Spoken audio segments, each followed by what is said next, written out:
መርካቶ እቃ ለመግዛት ላሰባችሁ ጥቆማ ክፍል 9 ሶስት ዋና ዋና ቦታዎች።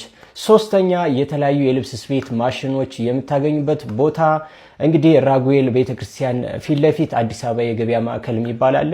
እዛ ሄዳችሁ ሶስተኛ ወይም ደግሞ አራተኛ ፎቅ ላይ የምትፈልጉትን የስፌት ማሽን መግዛት ትችላላችሁ። ሌሎች ቦታዎችም አሉ፣ ነገር ግን በብዛት እዛ ጋር ብዙ ስላየው ማለት ነው ሄዳችሁ መግዛት ትችላላችሁ። በሁለተኛ ደረጃ ደግሞ የሴቶች የፋሽን ጫማዎችን የምታገኙበት አንድ ቦታ እጠቁማችኋለሁ። ይህ ቦታም እንግዲህ ከዱባይ ተራ ህንፃ አለፍ እንዳላችሁ መሀል የገበያ አዳራሽ ቁጥር 1 የሚባል ቦታ አለ።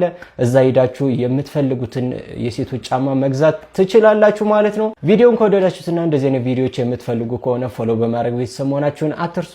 እንዲሁም ሌሎች እንድጠቁማችሁ የምትፈልጓቸውን ቦታዎች ኮሜንት ላይ አስቀምጡልኝ። አንደኛ ደረጃ የምነግራችሁ እንግዲህ የተለያዩ የመንፈሳዊ አገልግሎት የሚውሉ መንፈሳዊ መጽሐፎችን፣ ከበሮ፣ ጸናጽል፣ የተለያዩ አልባሳት እንዲሁም ደግሞ የጧፍ ክሮችን በጠየቃችሁኝ መሰረት እነግራችኋለሁ ማለት ነው። ይህን የምታገኙት እንግዲህ መርካቶ ራጉኤል ቤተክርስቲያን መግቢያው አካባቢ ሙሉ በመደዳ ተቀምጠው ያሉት ሱቆች አሉ። ስለዚህ እዛ ሄዳችሁ የምትፈልጉትን ረከስ ባለ ወይም ደግሞ በቅናሽ ዋጋ መግዛት ትችላላችሁ።